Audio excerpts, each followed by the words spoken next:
On a un esprit de famille qui est assez fort et on a des valeurs assez communes. En général, les businessmen qu'on fait au début, 5 ans après, quand on les regarde, on s'est trouvé très très optimiste. Faut se battre contre soi-même pour se persuader de pas faire des choses qui nous sont demandées parfois. Plus on avance, plus les budgets de développement sont importants. J'espère qu'on sera leader. J'avais une conviction au début de Pulse, c'est de dire je veux jamais de commerciaux dans ma boîte. C'est un peu de travail, quoi, l'inbound marketing malgré tout.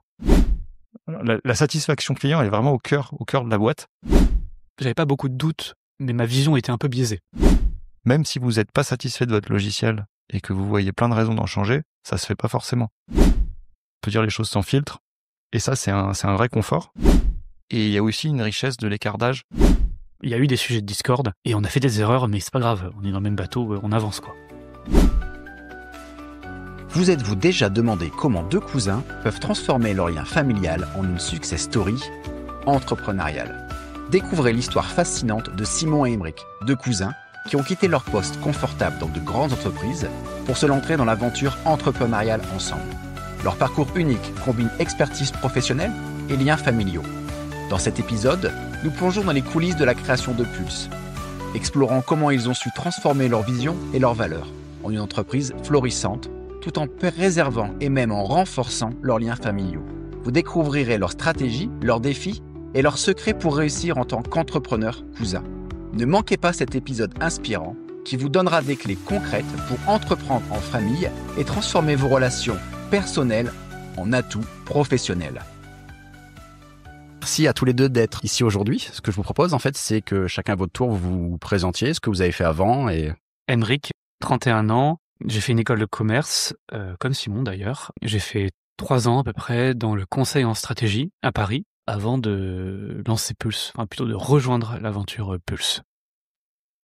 Je pense qu'on peut préciser quelle école de commerce t'as fait, c'est pas anecdotique quand même. C'est Subdeco Jouy-en-Josas. Ok. Et moi, du coup, Simon, son cousin Germain, 43 ans, 2 enfants. J'ai aussi fait une école de commerce, à Grenoble d'ailleurs, où on est. Grenoble École de Management? Ouais, l'école d'ici. Du coup, c'était l'ESC Grenoble avant? Ça s'appelait... ça venait de changer de nom. De ESC Grenoble, ça s'appelait GEM après. D'accord. Je sais plus si ça s'appelle toujours GEM ou Toujours si ça a GEM, encore changé de nom, ok. Mais j'ai fait l'école de commerce de Grenoble. Historiquement, j'ai de la famille qui est ici. Et puis, sorti de cette école de commerce, j'ai commencé à bosser dans une grosse boîte, en audit. Ça m'a très vite pas plu. Et quand je dis très vite, c'est au bout d'1 mois ou 2, je me rappelle même plus. Et puis j'ai totalement arrêté et je me suis réorienté dans le marketing digital. Et là, j'ai commencé à faire des choses qui me plaisaient, mais du coup, dans des petites boîtes PME. Et j'ai découvert l'entrepreneuriat à ce moment-là, en fait. Et j'ai pas mal alterné, moi, entre faire des boîtes et puis bosser dans une boîte dans laquelle j'ai retravaillé plusieurs fois. Voilà. Jusqu'au moment où on a fondé Pulse, et on en reparlera certainement après. C'est marrant, j'étais persuadé que tu avais un profil de 100% informaticien. Pas du tout. Parce que comme tu étais à Cybercity, je me suis dit, forcément, il a fait de l'informatique, il est ingénieur informatique, codage, spécialisé en trucs. Pas du tout. C'est quelque chose qui m'intéresse beaucoup. Et d'ailleurs, un de nos associés avec qui je bosse depuis plus de 20 ans, lui est informaticien et on a travaillé beaucoup ensemble sur plusieurs projets. Mais moi, j'ai une formation, tout ce qui est plus classique. Je fais un bac S. À la suite de quoi, je sais absolument pas quoi faire et j'ai fait une prépa commerce, et puis d'après prépa commerce, je suis allé à l'école de Grenoble. Et à la sortie de l'école, je savais toujours pas quoi faire non plus. Hein. Donc, par contre, l'entrepreneuriat m'a toujours attiré. Mais j'ai mis un peu de temps avant de me poser les bonnes questions sur ce que je voulais faire. Mais du coup, t'as fait le master de management à GEM ou? J'ai fait les 3 ans d'école de commerce à 20 ans, quoi. D'accord. De 20 ans à 23 ans. Après, j'ai bossé dans un cabinet d'audit à Lyon. Ça m'a très vite pas plu. J'ai bossé dans le marketing digital, d'abord dans une agence web, puis dans une agence qui faisait du référencement Internet, ce qui était relativement nouveau à l'époque, parce que là, on est en 2007, 2008, quelque chose comme ça. Et après avoir commencé à travailler quelques années là-dedans, j'ai monté ma boîte. Pour des raisons familiales, j'ai déménagé à Saint-Étienne. J'y suis resté près de 10 ans, avant de revenir sur Lyon et de retravailler dans la même boîte dans laquelle j'avais déjà bossé. Et dans cette boîte-là, j'ai commencé pas du tout dans le code. Hein. J'ai fait du chef de projet où je m'occupais de clients pour faire en sorte que leur site soit bien référencé sur Internet, qu'ils aient des plans médias pour avoir de la visibilité. Donc je suis rentré en chef de projet, j'ai fini directeur commercial de cette boîte. Et puis suite à ça, on a monté Pulse. D'accord. On en parlera peut-être plus spécifiquement après. Avec plaisir. Et du coup, toi, Aymeric, pour être un peu plus en détail. Tu as fait quoi Effectivement. exactement? Non, ce qui est intéressant, comme disait Simon, donc moi j'ai fait effectivement HEC à Jouy-en-Josas, en région parisienne. Comme Simon, j'étais fasciné par l'entrepreneuriat. Ouais, j'étais vraiment impressionné par les entrepreneurs et je cherchais des idées. J'en avais pas. Donc j'ai fait un peu ce qui me semblait le plus intéressant sur le moment, ce qui était le conseil en stratégie. C'est hyper stimulant intellectuellement, c'est très rémunérateur. On bosse beaucoup, on apprend à travailler, on découvre des secteurs. Et pour pas mal de raisons, ça m'a vite pas plu au bout de 2-3 ans, ce qui est à peu près la durée moyenne d'un consultant d'ailleurs. Je trouvais que c'était un peu trop hors sol, je trouvais que ça manquait d'humain. Je cherchais des idées, je croyais pas du tout à la démarche hors sol, c'est-à-dire à trouver une idée dans un secteur qu'on ne connaît pas du tout. Je croyais beaucoup plus à l'approche terrain, dans laquelle on connaît un secteur et on identifie vraiment des points de difficulté. Et donc c'est comme ça que, bref, je pense qu'on peut parler du sujet, c'est comme ça que Olivier, donc qui est mon père et qui est l'oncle de Simon, c'est comme ça qu'il nous a présenté. Il nous a parlé de ses difficultés avec son logiciel de gestion, de facturation. Donc mon père, il est prestataire de santé à domicile, il est PSAD, ça a changé de nom, c'est devenu PSDM. Donc concrètement, il prenait en charge des patients à domicile dans plusieurs pathologies, l'apnée du sommeil au début, puis ils se sont diversifiés dans la perfusion à domicile, la nutrition artificielle également. Et ils avaient un logiciel qui était vraiment archaïque, qui était vraiment pas simple d'utilisation, c'était difficile de se faire former, le support client était pas au niveau et les tarifs étaient pas transparents. Autant de raisons qui nous ont poussés à approfondir, à venir en Martinique. Enfin, c'était d'abord, je vais laisser la parole à Simon, parce que c'est Simon qui a initié. Sur l'origine de Pulse, effectivement, Pulse, ça remonte à une époque fantastique du Covid. La boîte, on l'a créée en avril 2019, si je dis pas de bêtises, sachant que le produit a pu être commercialisé que en octobre 2020. Donc il y a eu un petit moment où on a fait simplement du développement pour aboutir à un produit qui était à la fois costaud pour répondre aux besoins de nos clients et surtout certifié au niveau de la facturation, parce qu'on parle d'un logiciel qui facture la sécu, les mutuelles. Et donc il faut avoir un truc un peu sérieux, quoi. Et du coup, en début d'année 2019, moi j'ai été responsable commercial du coup d'une boîte en marketing digital avec des envies d'ailleurs. Et j'ai eu l'occasion avec mon oncle, donc Olivier, le père d'Aymeric, de discuter de son métier que je connaissais pas du tout. Donc un secteur que je connaissais pas du tout, le développement logiciel que je connaissais pas du tout. Je connaissais juste la partie un peu marketing digital où on utilisait un peu des logiciels, mais c'est très très loin, quoi. C'est quand même très éloigné. Et je me suis quand même dit qu'il y avait une opportunité. Et en fait, Pulse, ça a été fondé par pur opportunisme, hein, en vrai. On avait un secteur qui était en plein développement avec après audit en Martinique, des logiciels de gestion qui permettaient aux acteurs de travailler une vision. On s'était dit qu'il y avait certainement des choses à faire. Et puis, entre ça, le fait que moi j'en avais ras-le-bol et que j'étais prêt à me lancer dans un projet, on s'est tapé dans la main en disant bon bah c'est bon, on lance la boîte.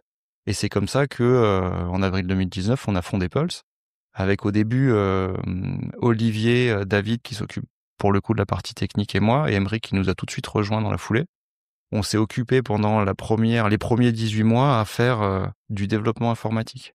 Et ça, dans une période qui était pas facile, hein, parce que confinement, des développeurs qui travaillent de chez eux, un secteur qu'on maîtrisait pas, avec la nécessité de devoir quand même continuer à parler à des clients pilotes pour essayer de faire en sorte de développer quelque chose qui tienne la route. C'est notamment en cela que ça a été très intéressant de pouvoir collaborer avec l'agence d'Olivier, qui nous a éclairé sur tout le métier en fait qu'on connaissait pas. Et on a eu besoin de 18 mois de poser la première ligne de code, à avoir l'agrément qui nous a permis de commencer à facturer nous nos premiers clients, quoi. D'accord. La motivation, toi, c'était marre du boulot, 40 ans, envie de faire autre chose? Il y a un peu de ça, et puis en fait moi c'est personnellement c'était des cycles aussi, hein, parce que j'avais déjà créé plusieurs boîtes, certaines qui ont un peu marché, d'autres qui n'ont pas marché. J'avais l'envie de repartir sur un projet. C'est tombé sur le logiciel PSAD, ça aurait pu tomber sur autre chose. Mais là, un peu comme disait Aymeric, on a eu l'opportunité de découvrir un secteur, d'être en lien direct avec le terrain, voir les problématiques des uns et des autres et se dire, ah tiens, on a la bonne équipe, on a la bonne opportunité. On a la fenêtre de tir qui va bien pour tout le monde, on y va quoi. C'était un peu ça. Je vais préciser quelques points sur ce que vient de dire Simon, c'est hyper important. Premièrement, on avait une opportunité, un logiciel qui répondait pas aux attentes du terrain, manifestement. On avait des clients pilotes qui étaient prêts à utiliser un logiciel qu'on allait leur mettre à disposition. On a fait nos petites études et on s'est rendu compte que ce logiciel était leader sur le secteur et on a interrogé d'autres acteurs qui n'en étaient pas satisfaits. On s'est rendu compte qu'il y avait un secteur qui était porteur, qui était la santé à domicile. Un logiciel qui était dominant sur le secteur, qui répondait pas aux besoins. Et donc il y avait une envie de changer, d'essayer autre chose, un autre logiciel qui soit plus simple d'utilisation. Et donc on est parti un peu la fleur au fusil avec l'envie de faire mieux, avec une bonne équipe. Et effectivement, Olivier, mon père, qui nous mettait à disposition des clients pilotes et qui nous a mis le pied à l'étrier avec du financement. Donc ça, c'était conjonction de facteurs qui était superbe. Donc c'est clairement ce qu'il nous fallait. Avec le recul, on a clairement sous-estimé la difficulté du projet. Clairement, on s'attendait pas à ce que ce soit aussi difficile, mais bon, c'est un peu, c'est ce qu'il faut pour lancer. Il faut être un peu naïf, un peu au début, je pense. Voilà. Je voulais juste ajouter un point. Ce qui est hyper important, c'était la période du Covid. Je m'étais déplacé en Martinique, déployer Pulse avec le terrain. Donc, l'équipe de HSE Caraïbes. Donc, j'étais en Martinique spécifiquement. Je devais y rester quelques semaines et le Covid a été annoncé au moment où j'y étais. Donc finalement, je suis resté plutôt 2 mois. Et donc j'ai vraiment eu le temps d'accompagner les équipes et de voir toutes les difficultés qu'ils ont pu remonter. Et votre logiciel, au départ, vous aviez une vision où vous vouliez faire que du respi, parce que HSE, à la base, ils faisaient du respi et de la perf. Et par exemple, quand nous, on est arrivé après dans votre logiciel, on vous a dit, nous, on veut faire ça, on veut faire ça, on veut faire ça. Et c'était quelque chose que vous aviez prévu au départ ou c'est plutôt les opportunités qui ont fait, on a un nouveau client, donc du coup, on va développer de nouvelles fonctionnalités? Il y a plusieurs choses. Déjà, effectivement, je suis d'accord avec Aymeric, on se rend compte souvent après de la difficulté que ça a été et que si rétrospectivement on se pose la question de si on y serait allé sachant ce qu'on sait maintenant, moi j'ai le doute. Faut vraiment être un peu ignorant parce que sinon on n'y va pas forcément, on n'a pas suffisamment le courage pour y aller, peut-être quoi, parce que ça a été quand même très compliqué d'aboutir à un logiciel qui marche bien. Mais après on avait des convictions au démarrage du logiciel et une des convictions c'était de se dire, il nous fallait un logiciel moderne, mais le même pour tout le monde. Absolument pas tomber dans le spécifique et faire une version qui va répondre à tel client, une autre version qui va répondre à tel autre client. Déjà parce qu'on était très bien accompagné et on est toujours très bien accompagné sur la partie technique, en la personne de David, qui a une agence de développement depuis très longtemps et qui nous accompagne là-dessus, et qui est notre associé. Et parce que on avait constaté que sur le marché, les autres logiciels avaient ce travers-là, et ça aboutit après 10, 15, 20 ans de boîte à avoir autant de personnes qui vont faire du développement pour du support que faire du développement de nouvelles fonctionnalités et assurer la transition d'un vieux logiciel à un logiciel moderne. Ce qui fait que toutes ces boîtes-là ont quand même une dette technique qui est importante. Et l'idée, nous, c'était de se dire, on va faire un seul logiciel, on va concentrer nos efforts de développement sur cet unique logiciel et le faire évoluer en permanence. Maintenant, on est quand même 5 ans après. Force est de constater que ce choix, il était payant. Parce qu'on n'a qu'une seule version. Alors ça peut nous porter préjudice et nous faire perdre des clients qui auraient voulu avoir le petit truc qu'ils n'ont pas eu, etc. Mais au final, on a développé le logiciel au fur et à mesure avec une base qui était celle de notre client pilote, avec les activités de notre client pilote, qui étaient quand même relativement diversifiées malgré tout, ce qui nous enfermait pas que sur une petite niche d'un marché qui est déjà relativement petit. Et effectivement, le développement après s'est fait au fur et à mesure de l'ouverture, de nouveaux clients qui développaient de nouvelles activités, et sur lesquels on s'est basé pour proposer d'autres fonctionnalités. Mais aujourd'hui, l'évolution du logiciel, qui est beaucoup plus structurée que ce qu'on avait au début, où c'était un joyeux bordel, maintenant on a une équipe produit, on a une planification des versions, d'une version à l'autre, c'est vraiment la remontée du terrain des différentes demandes de nos clients qui sont quantifiées, qui sont priorisées, qui vont faire que, à terme, on finit par faire plus ou moins vite la sortie de la fonctionnalité en question, quoi. Du coup, si on veut une version d'un truc spécifique, on s'appelle entre nous et on fait tous remonter en disant on a besoin de ça. Exactement.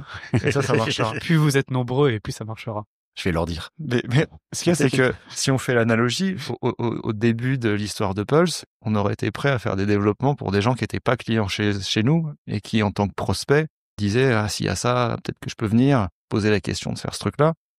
Aujourd'hui, c'est sûr que c'est plus du tout quelque chose qu'on peut proposer et que maintenant, il faut même que ce soit plusieurs clients qui aient besoin et qui fassent remonter un problème avant de le traduire en solution et en développement et ça, c'est une dosette qui est hyper importante dans le développement de la société et pas que le développement technique, dans le développement organique de la société parce que on peut vite se perdre dans les demandes d'un client qui serait peut-être plus insistant que les autres à développer des choses qui sont pas forcément stratégiques pour la boîte.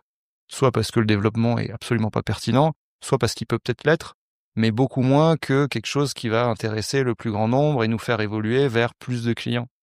Le tout, c'est une question de recette et de dosage pour qu'au final, on finisse par faire le maximum de fonctionnalités. Nous, c'est notre but. On est parti d'un logiciel qui était avec un périmètre réduit. Aujourd'hui, on peut l'affirmer, on a un logiciel qui a un périmètre très large et qui permet de répondre aux besoins de tous les PSDM. Et ça s'est fait petit à petit. Mais c'est le chemin pour y parvenir qui est intéressant et pas se tromper à faire des développements. Et on s'est planté plein de fois à faire des choses où 1 an, 2 ans après, on se dit ça, en vrai, c'est pas utilisé. On nous l'a demandé, on n'aurait peut-être pas dû le faire, quoi. Comme quoi, par exemple? Comme quoi? Moi, j'ai quelques exemples. Il y a des fonctionnalités qui ne servent pas, ou très peu, à quelques agences clientes. Mais par exemple, l'onglet suivi de traitement, oui, c'est pas très utile. Mais en fait, c'est intéressant parce que ça, c'est dans le développement logiciel, de manière générale. On n'avait pas beaucoup de clients au début, donc on remettait pas en cause les demandes d'amélioration de nos premiers clients. On fait ce qu'ils nous disent quasiment. Et puis plus le nombre de clients augmente, plus on discute, on échange avec d'autres prestataires qui nous confirment que oui ou non, c'est un besoin important. Et on est capable de mieux hiérarchiser, mieux prioriser. Mais pour répondre à ta question, Johan, de tout à l'heure, quelles étaient nos convictions fortes? Simon y a un peu répondu. On voulait faire du multipathologie, d'emblée. On voulait qu'il y ait un seul logiciel pour faire à la fois de l'assistance respiratoire et de la PNI. Parce que notre premier client faisait de la perfusion, de la nutrition et du diabète. D'accord. Et puis après, la cicatrisation est venue dans un second temps, effectivement. Mais ça, c'était une conviction forte parce que, effectivement, sur le marché, il y avait des logiciels spécialisés. Il y avait un logiciel en PNI et un autre logiciel en PPC, quoi. Ça, c'est la première conviction. Deuxième conviction, les logiciels du marché, ils étaient très bons dans ce qui était gestion logistique et facturation. C'était vraiment c'était des logiciels faits pour ça. Mais il n'y avait pas de notion de coordination des soins. Et nous, on est arrivé avec cette approche qui était, en fait, évidente pour nous parce qu'elle est juste moderne. La conviction qu'il fallait qu'il y ait un dossier patient et qu'on puisse renseigner une pharmacie, un infirmier libéral sur le dossier du patient pour que le prestataire puisse échanger avec toutes ces personnes-là. Donc on allait 1 sur la coordination et 2 sur la planification. Beaucoup plus que les logiciels du marché. Et ça a été une conviction forte parce que ça permettait d'avoir un logiciel complet qui évite au prestataire d'utiliser son logiciel de facturation, logistique, et un Google Agenda et des documents Excel pour lister plein de choses. L'idée, c'était d'avoir un seul outil. Donc voilà, multipathologie de 1 et 2, un logiciel complet qui s'apparente à un ERP en fait. Et une seule version. Et pour revenir sur ta question qui était de dire des exemples, un truc qui est intéressant certainement à partager, c'est que au cours du développement de la société, c'est assez contre-intuitif, mais il faut se battre contre soi-même pour se persuader de pas faire des choses qui nous sont demandées parfois. Et c'est très dur en fait de dire non à un client, surtout quand on est au démarrage de sa boîte, qu'on n'a pas beaucoup de clients, pas beaucoup de trésor, pas beaucoup d'argent. C'est compliqué de dire non, mais c'est souvent salutaire. Et même pour lui, parce qu'au final, si on raisonne un peu par l'absurde et qu'on commence à faire tout ce qu'un client nous demande, si ça se trouve, la boîte dans 2 ans, elle n'existe plus. Et puis, la personne qui nous a fait confiance pour nous confier les rênes de son logiciel, si ça se trouve, son logiciel, dans 2 ans, il marche plus et puis elle va être bien embêtée, quoi. Alors que savoir dire non et savoir le piloter correctement, planifier, gérer les priorités, c'est ce qui va permettre à nous de durer dans le temps, mais aussi du coup de pouvoir accompagner nos clients dans la durée. Et ça a été un apprentissage terrain, compliqué, mais maintenant qu'on a bien intégré, et on essaye du coup de satisfaire un maximum de clients à chaque nouvelle version, et on l'explique. Puis quand on l'explique, les gens comprennent mieux. Mais c'est quelque chose qui est compliqué. Dans le business du développement d'un logiciel, c'est quelque chose qui est compliqué, ça. Mais c'est vrai que moi, je me souviens, Olivier m'en avait parlé à un moment que vous aviez dit non à un très très gros prestat, ouais. Parce qu'il voulait des développements spécifiques. Voilà, ça c'est vraiment ce qui nous est sorti carrément même de notre ADN avant même cet enseignement-là, c'était de se dire il voulait une version pour lui. Ça on n'a pas transigé là-dessus. Et effectivement, ça peut, c'est ce que je disais tout à l'heure, ça peut nous couper des clients.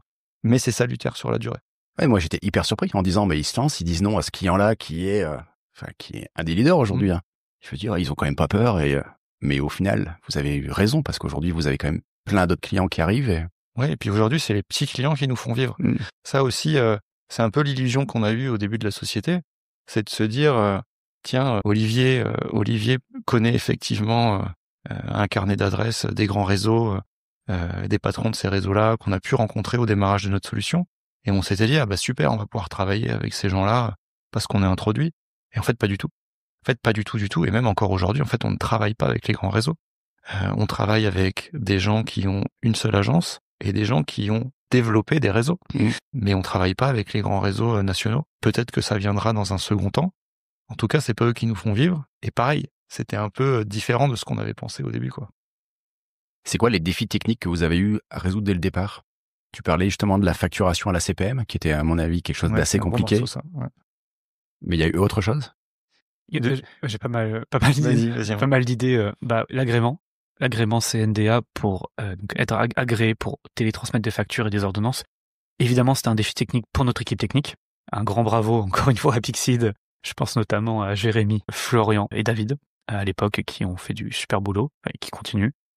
Mais ça, c'était plutôt côté technique. Nous, nous, parce que Simon et moi, et Mathilda qui nous a rejoint rapidement, on a été, on a dû apprendre la facturation c'est vital. Donc l'enjeu, pour nous, était de se former et de former nos premiers clients et de monter une base de connaissances pour que l'info soit partagée, distribuée dans toute la société et à jour, parce qu'il y a des évolutions régulièrement.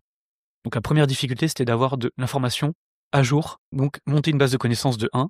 De 2, ça a été d'avoir un logiciel de ticketing pour qu'on puisse consulter l'historique de nos échanges, parce qu'avant, on avait juste des boîtes mail séparées et on n'avait aucune visibilité sur ce que racontait Simon à ce client-là, ou ce que racontait Mathilda, ou ce que je racontais moi. Donc, si l'un de nous trois partait en vacances, c'était pas possible de rebondir. On n'avait pas connaissance des échanges précédents.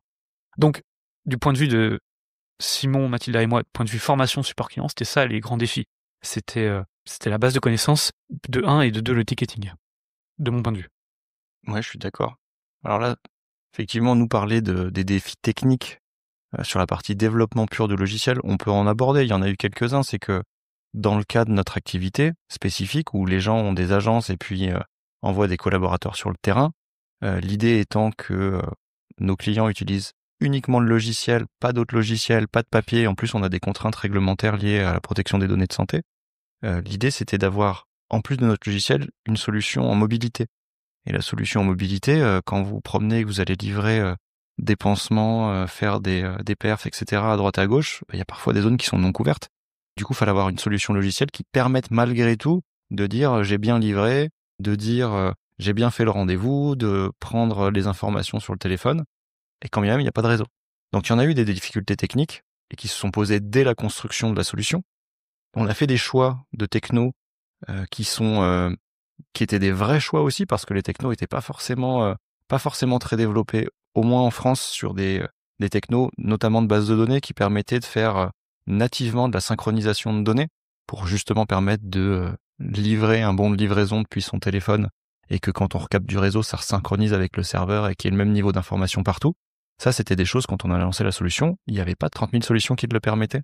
Donc on a fait ce choix-là, qui est payant, parce qu'aujourd'hui, la solution s'est bien développée, elle est utilisée par des grands acteurs en France. Et effectivement, ça a été une source d'inquiétude que nous, on a vécu un peu de loin, parce que la problématique technique, c'est du côté de David que ça se gérait. Mais il y a eu des vrais défis techniques de cet ordre-là au départ, des choix à faire qui ont été faits et qui se sont avérés payants.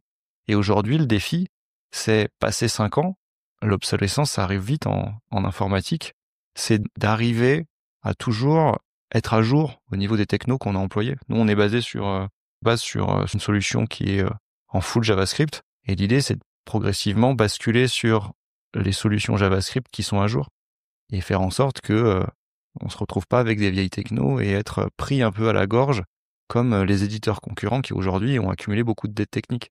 Donc ça, c'est aussi quelque chose qui est un peu difficile en tant qu'entrepreneur qui développe son activité, c'est de se dire je vais investir de l'argent en développement, pas que pour faire plaisir à mes clients à l'instant T, mais aussi investir sur les technos que j'utilise pour ma solution, pour qu'elles soient toujours au goût du jour. Parce que quand nouveau téléphone permettra de faire ce truc-là, nous, on aura la techno qui permet de l'exploiter et pas le concurrent. Et sauf que ça impose aussi de réserver une bonne partie du budget à continuer à dépenser en développement même pour des choses qui sont pas directement pour la satisfaction du client à l'instant T. Et c'est un peu comme l'histoire de refuser des clients. Il y a aussi se dire, à un moment donné, mon logiciel, il est fait, c'est bon, super, je vais enfin gagner un peu d'argent. Alors, nous, le point de bascule, on l'a atteint au bout de 3 ans de point d'équilibre. Donc, ça fait 2 ans à peu près qu'on gagne des sous. Et on s'est dit, on va en gagner encore plus parce qu'il y aura moins besoin d'investir dans le logiciel. Et en fait, c'est tout l'inverse qui se passe. C'est que plus on avance, plus les budgets de développement sont importants parce qu'on maintient la solution à jour et parce que, en grandissant, on a de plus en plus de demandes aussi, quoi.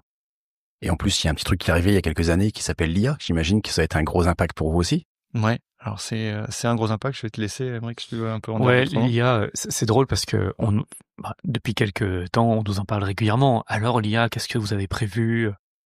Concrètement, depuis plusieurs mois, on est en train d'entraîner un bot qui... En fait, le but, c'est que dans Pulse, dans l'application, vous puissiez poser une question qui vous donnera une réponse personnalisée.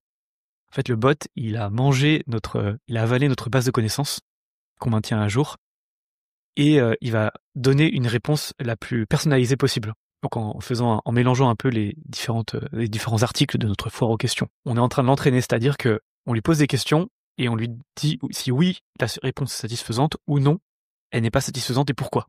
Et donc derrière, il y a Luc, un développeur qui travaille derrière cette IA pour l'améliorer. C'est vraiment du fine-tuning, c'est vraiment du peaufinage.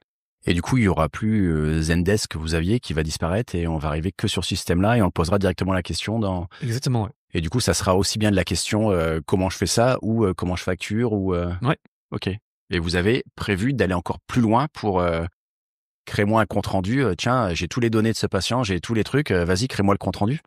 Alors, l'IA, pour l'instant, on l'utilise que nous en back-office, travaille sur notre base de connaissances et elle permet aux collaborateurs du support d'avoir une réponse qui est une réponse synthétisée plutôt que d'avoir un index des articles à aller suivre et à lire pour avoir la réponse. Donc, en ça fait gagner du temps. Mais pour l'instant, c'est exploité que sur cette partie-là. L'objectif déjà à terme, c'est une fois que l'IA sera bien entraînée, de la mettre à disposition de nos clients en mode formation et en mode assistance. Ce qui permettra d'avoir l'équivalent de quelqu'un qu'on peut joindre tout le temps finalement et d'avoir une réponse pertinente. Et nous, aujourd'hui, ça nous sert parce qu'on a un peu dépassé le niveau on maîtrise plus 100% du logiciel sur plein d'aspects qu'on a oubliés entre-temps. Il faut y revenir régulièrement et avoir des piqûres de rappel. Donc l'IA sert à ça et demain, on se dit qu'elle va servir aussi à nos clients pour ça, pour de la formation et de l'assistance. Après, faire en sorte que dans le logiciel, il y ait des fonctionnalités qui soient basées sur l'IA pour faciliter la génération de rapports ou autres. On sait que c'est peut-être possible, mais on n'a pas exploré les pistes de ce truc-là. Ok. D'abord, c'est beaucoup et prioritairement pour de la formation et de l'assistance. Moi, je veux bien utiliser votre version bêta dès que vous l'avez. Posez les questions. Ok. En plus, vous aurez moins d'appels, je suis sûr. Ok. Vous imaginez comment Pulse à 5-10 ans? Il y a un truc qu'on n'a pas dit qui est hyper important à savoir si on veut parler de Pulse dans 5 ans, c'est qu'on s'est diversifié depuis 2019. On était sur les prestataires de santé à domicile. On s'est diversifié il y a 2 ans sur le MAD, maintien à domicile. Donc on propose un logiciel pour tous les magasins de matériel médical qui font de la vente ou de la location de matériel, par exemple des fauteuils roulants, des lits, des matelas anti-escar. Ça nous a ouvert un marché qui est en fait encore plus grand que le marché des PSAD.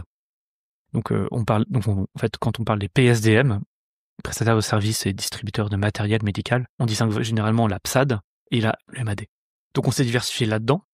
Et un peu par opportunisme, on a eu un troisième secteur qui sont les DMN. Les DMN sont tous les dispositifs médicaux numériques. Donc en France, c'est tous les acteurs de la télésurveillance. Donc ça va être des gens qui vont proposer une application pour permettre aux patients atteints d'un cancer ou d'insuffisance cardiaque ou rénale de répondre à un questionnaire tous les jours.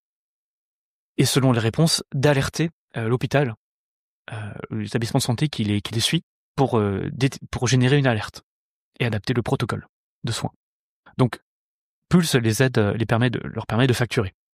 C'est un logiciel de facturation uniquement pour les DMN. Voilà, cela étant dit, donc on a 3 secteurs. Et donc pour 2020, dans 5 ans, donc 2030, j'espère qu'on sera leader. Ce qui était un peu le but, leader des logiciels PSDM. Ce qui était le but en lançant Pulse en 2019. On forçait de constater qu'on n'est pas leader. Aujourd'hui, vous avez combien de pourcentage du marché? Vous savez ou... On a à peu près 200 clients, un peu plus de 200 clients. Je crois qu'il y a Si on raisonne PSAD, Ouais. il y a à peu près 1000-1500 PSAD et les MAD, il y en a plutôt 2000-2500. On parle de 3000-4000 acteurs, si je dis pas trop de bêtises. Donc aujourd'hui, on a 200 clients, ça fait 5% de part de marché, quoi. Donc, c'est somme toute un petit marché. Par contre, qui est très captif, hein, il n'y a pas beaucoup de churn sur une fois qu'on a un client. En général, on le garde, au moins pendant quelques années. Effectivement, moi, l'objectif à 5 ans, être leader, je sais pas si on pourra déjà être leader dans 5 ans. En général, les business plans qu'on fait au début, 5 ans après, quand on les regarde, on s'est trouvé très très optimiste. Et ça, c'est pas la première fois que je le constate. Malgré tout, on prend une pente avec on a une croissance très forte tous les ans. Et ce qui fait que on peut raisonnablement se dire que dans 5 ans, si on n'est pas leader, on aura déjà au moins beaucoup plus de parts de marché que ce qu'on en a aujourd'hui. Là, on a un peu plus de 200 clients. D'ici 5 ans, j'espère qu'on en aura entre 500 et 1000, quoi. Ok. Vous avez une force commerciale qui va le développer ou c'est pour l'instant du bouche à oreille ou alors c'est parce que c'est des gens comme ma société qui grossissent et qui vous amènent des clients en plus. Comment vous faites? Ça, c'est intéressant. Et ça, pour le coup, moi, c'est ma casquette ancien du secteur du marketing digital où j'ai vu plusieurs business models se développer là-dedans. Pour avoir été longtemps commercial, j'avais une conviction au début de Pulse, c'est de dire je veux jamais de commerciaux dans ma boîte. C'était une conviction profonde et forte. Et souvent, ça revient un peu sur le tapis de tiens, on pourrait embaucher un commercial pour aller plus vite, etc. Moi, je freine des cas de fer particulièrement sur ce sujet-là. D'une part, parce qu'on a un modèle de développement commercial qui maintenant a fait ses preuves et qui est basé, je sais plus si on l'utilise toujours ce terme-là, mais c'est sur le Bouche à oreille. Non, le marketing Inbound. quand on fait l'inbound, voilà, exactement, sur l'inbound marketing où des business peuvent se faire justement. Le podcast en fait partie, c'est-à-dire qu'on crée du contenu, et puis après on met à disposition ce contenu en essayant de le promouvoir et faire en sorte que des gens le voient et que ça suscite un intérêt pour eux et qu'ensuite ils prennent contact avec nous. Donc nous, on a fait ça dans ce sens-là. Donc au démarrage de Pulse, moi les premiers mois dans Pulse, dans un secteur que je connaissais pas du tout, j'ai juste dit coucou à tout un tas de personnes, notamment sur LinkedIn, pour dire voilà, j'ai ce projet-là, je vais développer un logiciel pour les PSAD. Ce serait bien qu'on puisse échanger sur ces sujets-là, donc on peut suivre, ce serait sympa. Et puis, on a en basé 1000, 2000, 3000 personnes qui nous suivent. Et on a rapidement fait ça, parce que les gens étaient plutôt réceptifs. Et l'idée, c'était surtout d'avoir d'abord un réseau avant de pousser du contenu, parce que si on pousse déjà beaucoup de contenu, on n'a pas de réseau, il sera pas vu, ça n'a pas vraiment d'intérêt. Donc on s'est plutôt concentré sur le développement du réseau les premiers mois. Et puis on a commencé gentiment à poster du contenu sur regardez ce que fait Pulse, on prévoit de faire ci, on prévoit de faire ça, avec 2-3 indicateurs à chaque fois. Et ça, en fait, ça a suscité des demandes de démos. Qui se sont transformées en clients. Et aujourd'hui, on a toujours des leads entrants via les communications qu'on fait en inbound marketing, via notre site internet qui est aussi très bien référencé. Si vous tapez logiciel PSAD, logiciel MAD, logiciel PSDM, on est à peu près premier de partout. Et donc, entre les demandes de démos qu'on a depuis notre site, les demandes de démos qu'on a par rapport au contenu qu'on poste, et puis effectivement, nos clients grandissent, ouvrent de nouvelles agences, nos clients nous recommandent, ben ça permet d'alimenter la pompe à lead et faire en sorte qu'on ait des clients. Et je trouve que c'est un développement qui est super sain de fonctionner comme ça, versus un fonctionnement où peut-être avec des commerciaux, au-delà du budget que ça engagerait, parce que là on parle d'une solution qui, en termes de développement commercial, est bon marché. Nous, on a volonté d'avoir un développement. J'ai l'habitude de dire aux équipes qu'on est plus stressé que nos clients sur le support, sur la partie support. C'est-à-dire on est vraiment stressé quand on n'arrive pas à apporter une réponse à un client. Donc nous, quand quelqu'un nous appelle, on saute sur le téléphone, on fait en sorte la satisfaction client elle est vraiment au cœur de la boîte. C'est vraiment un sujet. On est plus stressé que nos clients sur cette partie-là, vraiment. Et avoir ce développement-là harmonieux, sans avoir 1000 clients qui arrivent d'un coup, pour lesquels il faudrait les caser entre les armoires pour faire les formations, être surmené sur cette partie-là, et pas pouvoir nous occuper des clients qu'on a signés progressivement, parce que ce développement-là permet d'avoir un truc qui est alimenté assez régulièrement. Bah, ça nous laisse aussi pas mal de temps sur cette partie support et faire en sorte d'avoir une satisfaction cliente qui est plutôt bonne. Et aussi, aujourd'hui, nos clients, quand on leur parle de Pulse Santé, effectivement, il y a le logiciel, mais il y a cette partie satisfaction client, support de qualité, qui est vachement remontée et qui est très, très appréciée. Donc aujourd'hui, on veut pas se dire forcément qu'il nous faudrait un service commercial qui amène des vagues de clients ou des vagues de leads. Moi, j'ai un peu vécu ce truc-là où il y a beaucoup de leads à traiter. derrière la prod est un peu déconnecté de la partie commerciale et ça devient difficile à gérer et ça crée en général de l'insatisfaction client. Et moi, c'est quelque chose qui me fait peur, ce truc-là. Mais vous n'avez pas peur parce que tout à l'heure, on parlait de la concurrence. La concurrence, aujourd'hui, elle a quand même avancé sur son logiciel. Ils sont quand même hyper actifs. Enfin, moi, ils m'ont quand même, on en avait parlé, hein, qui m'avaient côtoyé. Donc, ils sont quand même hyper actifs sur ces choses-là. Vous n'avez pas peur qu'eux, ils essaient de vous éviter de reprendre toute cette... Parce que là, vous avez quand même récupéré pas mal de leurs clients. On fait que ça. C'est-à-dire sur nos 200 clients, on a eu quelques nouveaux entrants et on a surtout récupéré des clients de chez les éditeurs concurrents. Après, ce qu'on constate, c'est que depuis qu'on est rentré sur ce marché-là, les éditeurs font en sorte de sortir des nouvelles versions et que elles sont annoncées depuis longtemps, elles sortent pas. Donc on sait qu'il y a des difficultés en interne et que c'est normal en fait quand une boîte a 20 ans, un logiciel qui fait du spécifique sur une bonne partie des clients, avec une dette technique importante, en fait, les ressources en développement qui ont aussi vieilli avec la boîte, c'est compliqué de sortir une nouvelle version en fait, sans repartir de zéro. Et ça, on s'en rend compte, et on se rend compte que c'est une difficulté. Pour même avoir parlé avec nos petits copains, nos concurrents, les patrons font ce constat-là en fait, de dire on a beau avoir des ressources, on est beau avoir de l'argent, faire évoluer le logiciel ou refaire un logiciel, c'est très compliqué. Et en fait, l'argent permet pas nécessairement de faire ça. Ce qui fait qu'on se dit que on a encore on a notre place et aujourd'hui, on a un boulevard pour passer de 200 clients à 1000 clients. Ou alors ils vont vous racheter.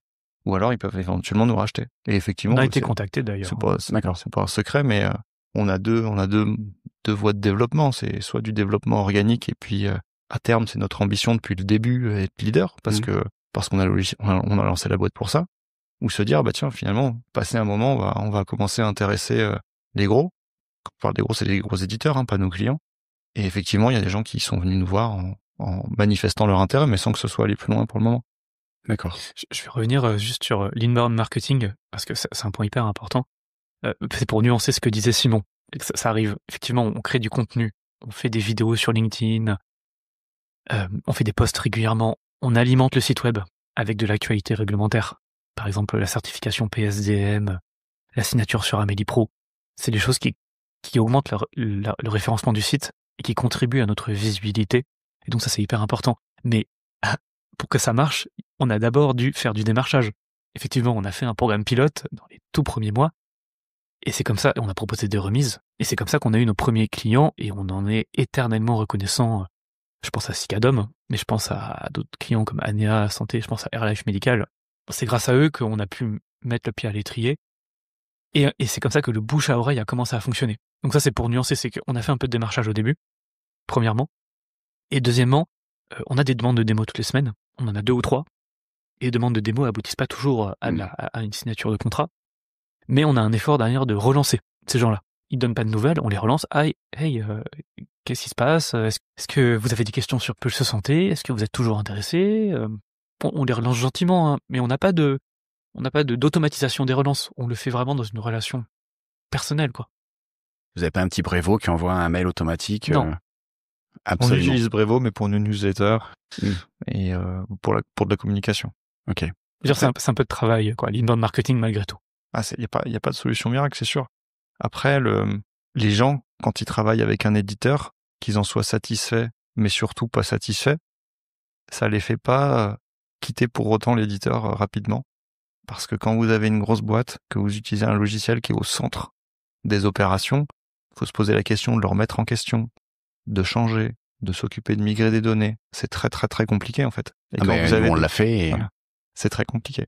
Et surtout si après, je dis n'importe quoi, mais si vous êtes potentiellement patron, salarié de votre boîte, vous n'avez pas envie de vous embêter avec ça, du coup vous repassez avec l'éditeur. Enfin, il y a plein de choses qui vont faire que même si vous n'êtes pas satisfait de votre logiciel et que vous voyez plein de raisons d'en changer, ça se fait pas forcément. Ce qui explique que parfois, un client qu'on contacte une première fois il y a 1 an, il finit par signer chez nous au bout de 3 ans. C'est déjà arrivé en fait. Il y a des gens qui se jettent dans le grand bain. Parfois on leur dit vous êtes sûr? On se dit mais peut-être que vous n'avez pas mesuré tout ce que ça implique chez vous et que ça va être un vrai bordel après. Puis il y a ceux qui prennent vraiment leur temps, quoi. Donc l'autre côté de la pièce qui est plutôt sympa, c'est que quand on signe un client, après dans nos métiers, c'est des clients qui restent longtemps. Donc si en plus ils sont contents du logiciel, il n'y a pas de raison qu'ils restent pas jusqu'à ce qu'ils soient plus contents. Et là, le 28 mai 2025, c'est quoi la toute nouveauté qui va sortir, qui est vraiment un truc nouveau? L'espace passion. C'est vraiment... donc on a commencé effectivement un logiciel de gestion pour les PSAD. On a lancé l'espace partenaire qui permet donc tous les partenaires des prestataires, donc notamment les prescripteurs, les médecins, mais aussi les infirmiers libéraux, les pharmaciens, tous les partenaires des prestataires, de consulter le dossier patient et de signer les ordonnances et de suivre l'historique ou de mettre des messages aux prestataires. Ça a été vraiment une grande avancée. Et donc là, on va sortir l'espace patient qui est notable. Alors, dans un premier temps, il est destiné aux patients atteints d'apnée du sommeil pour qu'ils puissent consulter leurs données d'observance. En fait, c'est une obligation réglementaire, mais beaucoup de prestataires l'attendaient parce que c'est un moyen de fidéliser les patients et de les rendre plus autonomes, puissent consulter leurs données eux-mêmes, télécharger un rapport d'observance, voir leurs visites, voir tous les documents qu'ils ont signés et de pouvoir contacter le prestataire. Donc ça va être une grosse brique qui va s'ajouter. Une nouvelle interface, des coûts de développement. Donc via une application ou... C'est pas une application, c'est un extranet sécurisé. D'accord. Avec double authentification, d'ailleurs. Et sur la partie entrepreneuriat entre cousins, comment vous avez fait? Comment vous vous êtes dit, tiens, cool, viens. En plus, vous avez quand même une grande différence d'âge, donc j'imagine que vous ne devez pas être super, super proches en étant cousins. Effectivement. Moi, mes cousins avec qui je m'entends bien, c'est parce qu'on a entre 2 et 3 ans d'écart. Mais effectivement, alors maintenant avec l'âge, enfin moi j'ai un des cousins avec qui je m'entends hyper bien parce que on a vieilli et que même s'il a 10 ans moins, mais comment vous êtes arrivé à vous dire, bah ouais, on a envie de travailler ensemble? On s'est pas posé la question en fait. Non, j'exagère. Simon était sur le projet et j'ai décidé de les rejoindre. Je connaissais Simon parce qu'on avait on a fait des repas de famille, on faisait des week-ends, on faisait des cousinades. Et je voyais comment Simon réagissait, notamment dans les jeux de société. C'est-à-dire? Très bien. Il trichait, vous les gagnez? Non mais voilà, mais ça c'est plutôt un esprit de famille où on a tendance à faire de la mauvaise foi, pas tricher mais beaucoup de mauvaise foi et argumenter. Et c'est l'intérêt du jeu en fait. Ouais, c'est ça, je suis d'accord. En même temps, je connais Olivier, donc j'imagine bien. Et donc voilà, et j'avais cette image de lui avant de le connaître vraiment. Et en fait, ça a été, je trouve qu'on fonctionne super bien. Et ça a été une super surprise pour moi. J'avais pas beaucoup de doutes, mais ma vision était un peu biaisée, voilà, de ce que je connaissais de Simon. Moi, si je devais émettre un avis sur le fait de travailler en famille, je trouve ça hyper bien pour la communication, parce qu'effectivement, on n'a pas le filtre qu'on peut avoir avec tout un chacun. On peut dire directement les choses, même si on est mal luné, etc. On s'en fout de comment l'autre va le prendre. Au pire, il nous remet un taquet derrière. Et puis bon, voilà. C'est comme parler à la maison. Donc on peut dire les choses sans filtre. Et ça, c'est un vrai confort. Alors j'imagine qu'on peut le faire avec d'autres collaborateurs aussi qu'on connaît depuis très très longtemps, mais c'est quand même quelque chose qui différencie la communication, le fait d'être de la même famille. Et après, effectivement, on a un écart d'âge qui est relativement important, parce qu'on a plus de 10 ans d'écart d'âge. Et sur les 4 associés que nous sommes, donc Olivier, qui fête ses 60 ans, on a David, qui se rapproche dangereusement des 50, moi, bel âge. Moi 43, et Aymeric, la petite trentaine. Donc on a à la fois des communications familiales. Par ailleurs, David, moi je le connais depuis plus de 20 ans, depuis que j'ai commencé à bosser et lancer des projets un peu dans l'informatique, je travaille avec lui. On a à la fois une communication familiale et puis, c'est un peu un gros mot, mais un peu intergénérationnel quelque part. Et c'est riche, en fait c'est vachement riche. Et on a des tempéraments complètement différents. Effectivement, moi j'ai plutôt avoir le sang chaud, Aymeric plutôt plus calme et posé. On va avoir Olivier qui lui va nous faire part de ses expériences dont on profite. David qui a une vision complètement différente de la nôtre sur ce que doit être un logiciel, un produit, nous a beaucoup aidé sur le logiciel, mais aussi dans l'organisation de la boîte, sur la façon de fonctionner. On disait au début, on s'est retrouvé, plus on se développait, au début on s'est pas trop posé la question de l'organisation de la boîte, mais on s'est vite retrouvé à avoir des mails de partout, de clients de partout, que l'info soit pas centralisée. Et ça, c'est David qui nous a apporté cette méthode d'organisation-là. Il est beaucoup dans l'utilisation d'outils modernes, les méthodes de développement, aussi bien techniques que de boîte. Et il nous a pas mal accompagné là-dessus.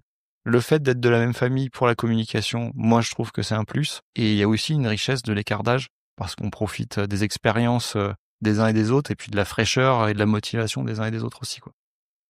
Mais du coup, t'arrives, Aymeric, de temps en temps à dire à ton père, non mais papa, tu fais chier, c'est n'importe quoi ce que tu dis. Alors, souvent, il y a plusieurs méthodes pour faire ça. première méthode, c'est de pas le relancer sur un sujet, Mm. de pas lui répondre. Non, mais c'est vrai. Non, mais je caricature à peine, mais quand Olivier m'appelle, il me demande alors, c'est quoi les nouveautés? Donc, je lui parle des nouveautés produits. Bon, ça lui parle pas trop parce qu'il est pas sur le terrain. C'est plutôt le commercial qui l'intéresse. Et on lui dit il y a des nouveaux clients, des indépendants, des petits qu'il connaît pas, donc ça l'intéresse pas. Mm. Et lui, typiquement, le travers qu'on avait au début, c'était de faire des business plans complètement beaucoup trop optimistes, qui étaient Il dira que non, hein. Il dira qu'on est dans les clous. qui était notamment du fait d'Olivier. Mais bref, en fait, il a eu beaucoup de mérite. Il nous a mis le financement, il nous a donné la direction, mis en contact, nous a fait part des difficultés du terrain, donc éternellement reconnaissant, complètement. Mais concrètement, oui, j'arrive à dire non à Olivier. Et avec Simon, on peut avoir des désaccords. Il y en a pas beaucoup, mais quand il y en a, souvent, moi, je temporise et je remets le sujet à l'ordre du jour quand c'est plus intéressant. Je pense. Une fois que je me suis calmé et que je vois qu'il a raison, quoi. Je me rends compte qu'il a raison, je dis, ouais, bon, d'accord. Puis il y a des fois, non, ça change pas, et des désaccords, on en a, et c'est, au final, la décision, elle se prend collégialement. Elle se prend, si on arrive à prendre les décisions à deux et que on tire dans la même ligne, même s'il y a un peu des écarts, on se dit, ok, on est d'accord, super, on y va. Puis sinon, pour des décisions qui sont plus structurantes, on fait le point, on est 4, et ça, c'est aussi une force aussi, au final. Moi, dans les précédentes boîtes, j'ai parfois été seul, et je me suis dit que c'est un truc que je voulais plus faire aussi, développer une boîte tout seul. Parce que en fait, on apprend qu'on prend pas toujours les bonnes décisions, et que quand on peut en discuter, en général, à long terme, c'est plutôt judicieux, quoi. Donc ça, moi, je trouve que c'est bien. Je voulais dire un autre truc aussi par rapport à ça, sur le fait de dire non, savoir dire non. Moi, Olivier, c'est un peu tonton depuis toujours, avec qui je me marre le plus, avec qui j'ai découvert le plus de trucs, et du coup, je suis hyper content de bosser avec lui. Même s'il est pas là au quotidien, je trouve que c'est et du coup, ça aussi, c'est un point positif. Donc, travailler en famille pour la communication, pour le vécu qu'on a. Moi, je trouve ça hyper bien. Et d'ailleurs, le 4e associé, David, qui n'est pas de la famille, malgré tout, ça fait 20 ans que je bosse avec lui. Et je me voyais pas faire une association de circonstances juste sur la base de « Ah tiens, toi, tu sais faire ça, toi, tu sais faire ça, toi, tu sais faire ça ». Par la force des choses, on a fait une équipe où les compétences étaient complémentaires, mais je serais jamais parti moi-même seul sur un projet et en m'entourant après de gens que je connaissais pas, quoi. En fait. Et dans le montage de la société, vous avez fait 25-25-25 ou vous avez mis des pourcentages différents? Ça a été différent. C'est-à-dire qu'au début, on n'était que 3 avant qu'Aymeric nous rejoigne quelques mois après. Et on l'a fait sur le principe de Olivier était venu, avait mis le financement initial, nous mettait le pied à l'étrier, donc il avait une majorité, il avait 60%, et avec David, on avait 20-20. Et ensuite, il a cédé 20 à Aymeric. D'accord. Voilà. Et vous avez mis un pack d'associés? Non, pas initialement. Le pack d'associés, il est venu plus tard. Ouais. Quand, en cours de développement, on a développé le logiciel sur la partie MAD. Au début, on faisait que du PSAD. On s'est élargi sur la partie MAD. Et pour ce faire, on a un industriel qui nous a accompagnés en mettant un peu d'argent aussi dans la boîte. Et ce faisant, on a pour l'occasion, il a une petite minorité de la boîte, mais à cette occasion-là, on a fait un pack d'associés, pas avant. C'est-à-dire qu'au départ, quand vous avez créé la boîte, vous vous êtes dit on va réussir à gérer ça en famille, on met pas de pack d'associés. Ouais, on s'est pas posé la question. Ça paraît assez dingue, effectivement, mais parce que une des recommandations principales quand tu montes un projet avec des associés, c'est de faire un pack d'associés pour définir clairement les rôles, les responsabilités, les conditions de sortie. Et c'est vrai qu'on n'a pas fait ça au début. On l'a fait avec cet industriel parce qu'il fallait cadrer les choses.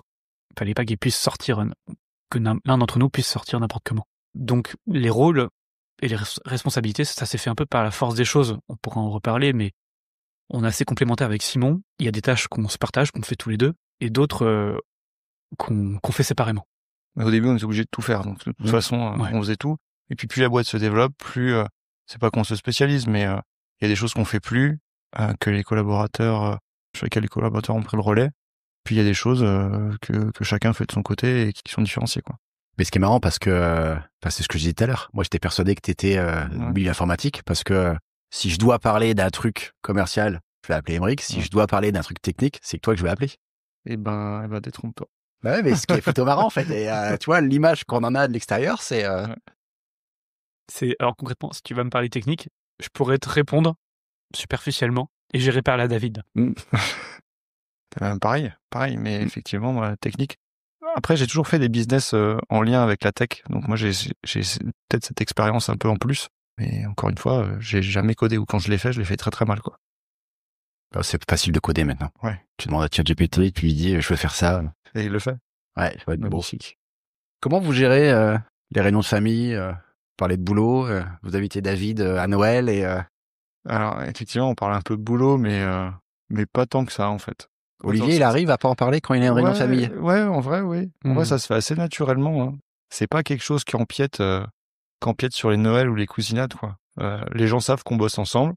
Il y en a certains même qui le savent même pas ou qui savent pas ce qu'on fait. Non, c'est pas un sujet prépondérant. Et justement, le fait de bosser ensemble, est-ce que ce que tu disais, c'est hyper facile pour la com? Vous allez, tiens, je pense à un truc le samedi et tiens, je vais appeler Émeric parce que, ah non, tiens, c'est dimanche. Au fait, t'as vu le mail de Johan parce qu'il est énervé Ou alors on dit, non, c'est lundi et on verra lundi. Il y a un droit à la déconnexion, Johan. Ouais, mais en vrai, pour le coup, effectivement, il y a cet aspect-là qui fait que n'importe quel jour de la semaine, enfin, ça peut être le samedi et le dimanche, s'il y a une info qui tombe, on l'a dans le groupe, et il s'avère que c'est du boulot et pas forcément de la famille. Et ça, effectivement, il y a ce truc-là qui, alors, il y a rien de fou, hein, mais effectivement, il y a des infos qui peuvent tomber et c'est pas quelque chose qu'on a quand on est salarié de sa boîte et puis que le week-end, on n'a pas de nouvelles de son employeur, quoi. Il y a un peu de ça. Ouais, on peut travailler un peu le week-end s'il y a des infos chaudes ou qu'il y a un client qui a un problème. Moi, j'ai donné mon numéro perso à mes premiers clients et donc je reçois parfois des WhatsApp le week-end. Moi, je fais ça? Non, j'ai pas dit toi. Non, d'autres clients. Mais enfin, ça me les premiers clients, ça me dérange pas.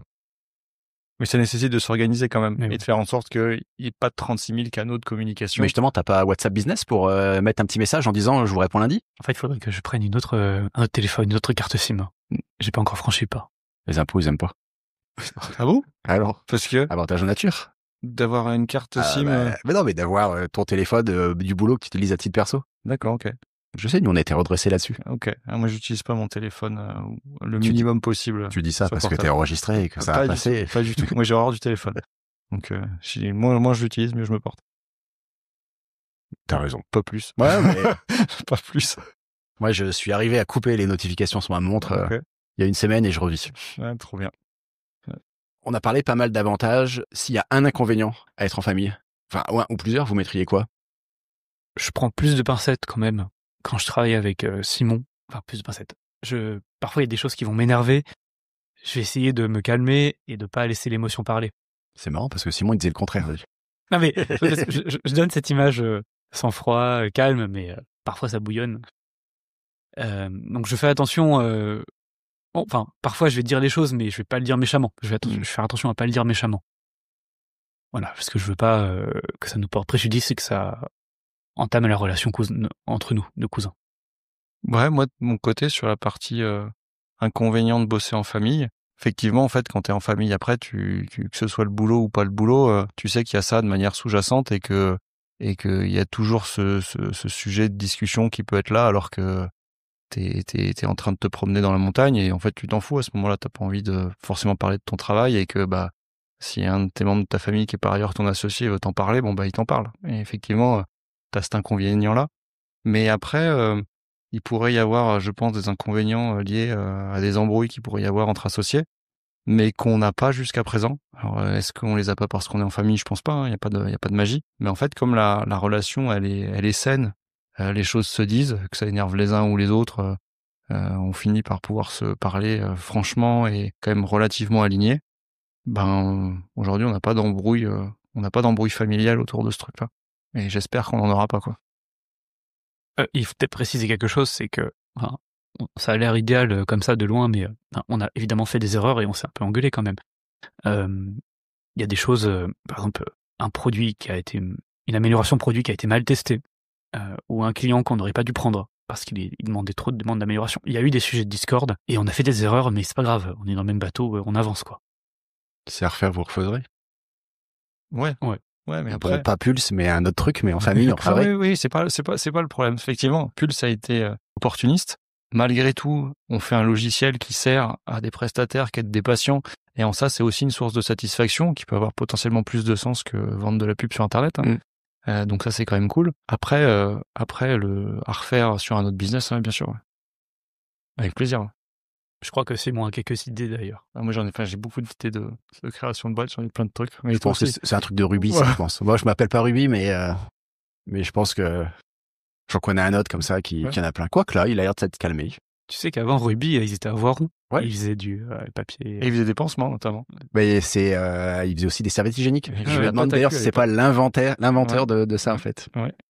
À Voiron, il y avait une usine Ruby. On a encore l'affiche, si tu veux. Ils font aussi des sacs plastiques parce qu'à chaque fois qu'on achète des sacs pour nos... Tu sais ce que tu regardais tout à l'heure dans le stock, ils sont mis dans un... Et en fait, ça s'appelle le sac Ruby. Ah, ça, je savais pas. Ouais. Ça, c'est pas cool, ça. Pas surtout pour toi qui aime pas ça. Plastique. Mais ouais, effectivement, on a vu ça et à chaque fois, les équipes me disent, mais du coup, c'est... Je dis, bon, non, je pense pas. Mais je sais pas. Pas au courant, en tout cas. Parce qu'il y a pas mal de... On nous demandait souvent aussi par rapport au ski, etc. Et non, c'est pas nous. Par contre, effectivement, à Voiron, l'usine Ruby qui a fait des pansements, effectivement, des serviettes hygiéniques. C'est une usine qui a bien fonctionné, qui a eu beaucoup d'employés, beaucoup d'ouvriers, ouvrières sur le secteur de Voiron à une époque. Ça a duré, combien de temps ça a duré? Peut-être une 50aine d'années, quelque chose comme ça, peut-être plus. Ça se trouve, je dis n'importe quoi sur la durée, mais ça a été, il y a eu une époque où il y avait beaucoup de monde. Et c'est une usine après qui a été rachetée, et puis comme beaucoup de secteurs industriels en France, délocalisés, etc. Et du coup, maintenant, il n'y a plus rien, quoi. Si on devait conclure et que chacun devait donner 3 conseils quand on intervient en famille, vous mettriez quoi? Qu'est-ce que je me décide de monter une boîte avec mon cousin, mon frère, ma sœur, ma cousine? Ouais. À quoi je fais attention au départ? Passer une semaine avec la personne. Hors boulot, juste. Enfin, nous, on a fait des cousinades, donc on a vu comment on se comportait une semaine les uns sur les autres dans une forte promiscuité. Non mais, en vrai, je pense qu'on a un esprit de famille qui est assez fort et on a des valeurs assez communes. Donc, je donnerais ça comme conseil. Est-ce que vous arrivez à vous entendre pendant très longtemps avec cette personne-là? Et est-ce que vous prenez du plaisir? C'est le plus important, quoi. Ouais, je suis d'accord. Après, je sais pas si du coup le fait d'être de la même famille change quelque chose, mais être aligné à peu près sur les valeurs et voir que on arrive à s'entendre, c'est important. Comme je disais tout à l'heure, je suis pas sûr que juste la somme de compétences en se disant ah, ça c'est l'équipe idéale, alors qu'en fait ça peut pas le faire en termes de comportement et d'échanges sociaux. Moi, je préfère d'abord qu'on arrive à s'entendre et à discuter avant de se dire ah bah toi tu sais faire ça, c'est cool. Donc il y a ça, il y a l'alignement humain, c'est important. Et je pense que c'est pas spécifique à une famille, mais en tout cas nous ça nous aide pour cette partie-là. Autre avantage, autre conseil, pas avantage, autre conseil. Moi, je mettrais peut-être bien quand même ce que vous n'avez pas fait vous, mais de faire un pack d'associés justement pour éviter que la société, pour prémunir des erreurs, des embrouilles futures, peut-être, ouais. Parce que j'aurais eu contrat de mariage, ça serait vachement plus simple, mon divorce en ce moment. Et peut-être que ça, c'est un manque de conseils au départ de notre côté. Hein. C'est-à-dire qu'on n'a peut-être pas été suffisamment bien conseillé sur le fait de dire attention, là tout va bien, mais dans 5 ans, on sait pas. Donc tant mieux que ça se passe toujours bien au bout de 5 ans. Et puis, entre-temps, on en a eu. Hein. Donc de toute façon, il y a un certain nombre de choses qui sont cadrées. Alignement, pack d'associés pour éviter d'avoir des embrouilles plus tard. Et ben on va rester là-dessus. Clarifier les rôles, les responsabilités. Ça, c'est un peu lié, mais pas complètement au pacte d'associés. Mais je pense que c'est bien de définir les responsabilités de chacun. Avec le recul, je pense que ça aurait été bien de le faire dès le début. Où, en fait, on s'est laissé le temps aussi de se découvrir et de voir comment on fonctionnait ensemble. Mais c'est vrai qu'on commence à avoir des spécialités, Simon et moi, qui se dessinent. D'accord. Parce qu'au final, en fait, c'est vraiment vous qui êtes les deux plus gros acteurs dans l'activité ou oui, parce qu'Olivier il est quand même pas souvent là. Oui, Olivier il est pas souvent là. David lui il a des projets à côté, mais c'est son équipe de dev qui développe l'outil. Effectivement, opérationnellement au quotidien, c'est Émeric et moi qui pilotons la boîte. Ouais. D'accord. D'autres choses? Merci à tous les deux. Merci à toi. Merci à toi, Johan. C'était un plaisir. J'ai appris plein de choses. Ouais, tant mieux. Et puis à bientôt. Salut. Salut. Cet épisode nous rappelle une chose essentielle. L'entrepreneuriat, ce n'est pas qu'une affaire de stratégie ou de marché. C'est aussi une affaire de confiance, de communication et de relations humaines solides. Simon et Émeric nous montrent qu'entreprendre en famille, loin d'être un risque, peut devenir un avantage décisif, à condition de poser des bases claires de cultiver l'écoute et de toujours faire passer la relation avant la performance. Si vous aussi, vous rêvez de construire quelque chose avec un proche, inspirez-vous de leur parcours. Osez, organisez et surtout, protégez ce qui vous lie. Car quand la relation est forte, l'entreprise l'est aussi. Merci de votre écoute. Et surtout, partagez cet épisode à ce cousin, ce frère, ce parent avec qui vous pourriez peut-être tout réinventer. Si vous aimez ce podcast, abonnez-vous dès maintenant sur votre plateforme préférée et pensez à laisser 5 étoiles et un commentaire. C'est le meilleur moyen de soutenir ce projet et de faire rayonner d'autres histoires inspirantes comme celui-ci. À très bientôt pour un nouvel épisode.